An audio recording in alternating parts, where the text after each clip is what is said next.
Christophe Baratier, je voudrais savoir, lorsque le film est sorti, vous attendiez-vous à un tel succès? Lorsque les choristes sont arrivés sur les écrans, est-ce que vous attendiez à une telle accueil du public? Oh oui, bien sûr, ouais, non, pas du tout. Non, absolument pas. Évidemment, on fait des films pour qu'ils soient partagés, mais j'avais le sens des réalités, c'est-à-dire que c'est un film qui présentait disons, des garanties, on se disait c'est génial, c'est sympathique, il y aura une jolie musique, mais bon, pas forcément dans l'air du temps. Et en fait, moi-même, je pensais sincèrement que le film pourrait avoir un attrait, mais qui serait, entre guillemets, un joli film sympathique, ce qu'il est toujours, mais... donc en gros, si on m'avait dit à l'époque vous allez faire 1 million d'entrées, j'aurais été ravi. Parce que le budget était petit. Alors évidemment, ça on a fait 9. Mais tout d'un coup, j'ai senti une machine s'emballer. Et la machine qui s'emballe, généralement, c'est celle qu'on ne peut jamais prévoir. Parce que autant on peut prévoir de faire un bon film et qu'il soit correct, mais de devenir un phénomène, parce que c'est devenu un phénomène, c'est plus compliqué. C'est-à-dire, pourquoi un film a marché, tout le monde saura très bien le dire. Mais en revanche, de le refaire, ça ne marche pas. C'est-à-dire que c'est à peu près une recette de cuisine qu'on réussit une fois, mais qu'on ne peut pas reproduire. C'est un rôle comme un autre. On ne demande jamais à un comédien s'il n'est pas traumatisé de passer après Gérard Philippe dans Le Cid ou dans... Et les choristes, c'est un peu un classique, donc c'est un rôle magnifique. Quand Christophe me l'a proposé, j'étais fou de joie.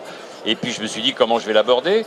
J'ai pas voulu revoir le film 10 fois pour faire comme Berléand. J'ai pas voulu non plus revoir le film 10 fois pour faire tout à fait l'inverse. Je me suis dit moi comment je l'interpréterais. Et puis je me suis laissé diriger par Christophe. Je lui ai proposé des choses. Il me disait oui, il me disait non, il me demandait d'autres choses. Et voilà. L'adaptation est une véritable adaptation. C'est que il ne s'agit pas d'avoir photocopié des pages du scénario et de les mettre à peu près, de dire la même chose. J'ai fait quand même un assez gros travail pour reformer les choses. Il n'y a plus de flashback. Ça commence avec Jacques Perrin qui revoit son ami d'enfance. Tout ça, c'est plus. Je ne pouvais pas le faire au théâtre. Donc c'est pas du tout la même entrée. C'est à peu près la même fin. En gros, c'est le même récit, mais c'est une œuvre nouvelle. Alors ça n'existe pas dans le film, le tango action-réaction. Alors que bah, tu peux le dire, en versifiant le début, les paroles. C'est quoi la chanson? Retenez bien, monsieur le pion, ça vaut pour vous, Tartampion, la seule devise de la maison, action-réaction.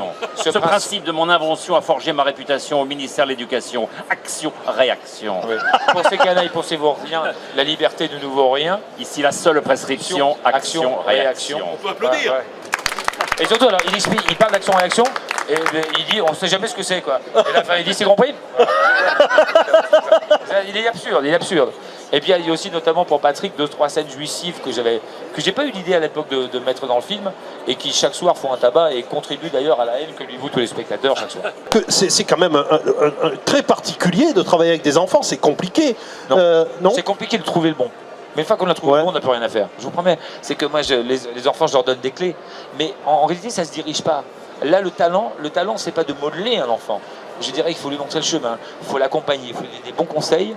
Mais si on ne sait pas tromper d'enfant, on risque pas, on va le laisser évoluer et tout ira bien. Mon oncle Jacques Perrin était le marin des Demoiselles de Rochefort. Oui. Et il était le prince charmant dans Peau d'âne. Et à l'époque, je suis allé Jacques Demy Jacques Perrin. Jacques Perrin, oui, tout à fait. Oui, tout à fait. De Jacques Demy. Et moi, sur ces plateaux, j'y suis allé petit. Oui. Et j'ai même une photo, j'ai 2 ans. Sur le tournage des Demoiselles de Rochefort dans les bras de Gene Kelly, vous vous rendez compte? Ah oui, d'accord. Alors là, on dirait qu'il m'a marqué, je ne me souviens pas, mais on dirait qu'il m'a marqué un truc, toi tu feras de la comédie musicale, ça a marché. Oui. Parce que sincèrement, je ne sais même pas pourquoi j'aime ça, puisque je suis né dedans. J'ai toujours, quand je suis allé, j'allais chez Jacques Demy souvent, et quand j'avais 5 ans, j'ai vu Peau d'âne. Je me rappelle que je lui ai demandé pourquoi les chevaux étaient rouges, ça me paraissait pas normal, il m'a dit c'est de la poésie, je comprenais rien du tout.